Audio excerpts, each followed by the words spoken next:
నిజామాబాద్ జిల్లాలో ఒక దారుణం చోటు చేసుకుంది. వివాహేతర సంబంధానికి అడ్డు వస్తున్నారని భర్త అమ్మను అంటే అత్తను ఏ విధంగా హతమార్చాలని ఒక కరుడుగట్టిన ప్లాన్ వేసింది తన భార్య. అయితే ఈ ఘటనకు సంబంధించి తెలంగాణలో ఒక సంచలనం రేపుతుంది. అయితే ఏదైతే వాళ్ళు తినే ఆహారంకి సంబంధించి ఎంతో ప్రేమతో తన భర్తకి అత్తకి ఆహారం వండి పెట్టి ఏదైతే కూర ఉంటుందో ఆ కూరను ప్రేమగా వడ్డించిందంట అతని భార్య.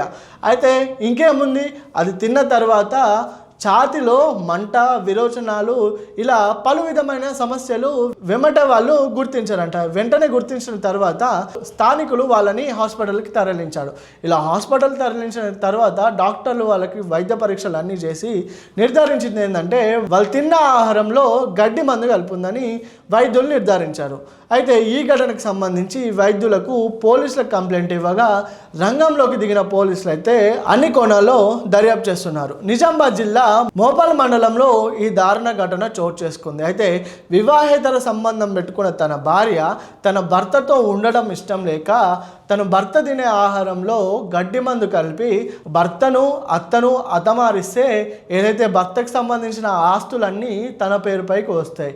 ఇక ఆ పేరుపైకి వచ్చిన తర్వాత ఏదైతే వివాహేతర సంబంధం పెట్టుకున్న వీళ్ళ ఎవరైతే బాయ్ ఫ్రెండ్ ఉన్నారో అతనితో హ్యాపీగా ఉండొచ్చు, తన వివాహేతర సంబంధం పెట్టుకున్న బాయ్ ఫ్రెండ్తో ఎంజాయ్ చేయొచ్చని ఊహించుకుంది.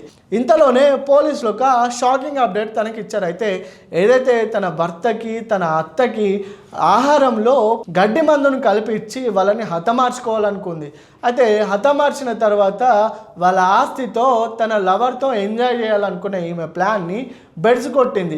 ప్రస్తుతానికి పోలీసులు ఈ నిందితురాలైన యువతిని అదుపులోకి తీసుకొని అన్ని కోణాల్లో విచారిస్తున్నారు. ప్రధానంగా వచ్చిన వార్త ఏంటంటే ఈ నిందిత మహిళకి వేరే వ్యక్తితో వివాహేతర సంబంధం ఉండడం కారణంగా తన భర్తని హతమార్చాలని తను నిర్ధారించినట్లుగా పోలీసుల వద్ద ఒప్పుకుంది. దీనికి సంబంధించి ప్రస్తుతం సోషల్ మీడియాలో ఒక వైరల్గా మారింది. అంటే గతంలో కూడా మనం చూసాం, వివాహేతర సంబంధం పెట్టుకున్న భార్యలను భర్తలను హతమార్చాలనే ప్లాన్లు రోజు రోజుకి కొత్తగా వినిపిస్తూనే ఉన్నాయి. అంటే మిక్సీలు పోయినాయి, కుక్కర్లు పోయినాయి, ఫ్రిడ్జ్లు పోయినాయి.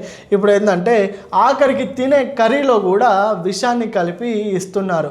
ఎటుపోతుందో సమాజం అర్థం కాని స్థితిలో ఇప్పుడు కొంతమంది బాధిత యువకులు భయపడే రోజులు ముందున్నాయేమో అని ఇప్పుడే చాలామంది భయాందోళనకి గురవుతున్నారని చెప్పుకోవచ్చు. ప్రస్తుతానికి ఘటనకు సంబంధించి పోలీసులు అయితే అన్ని కోణాల్లో దర్యాప్తు చేస్తున్నారు.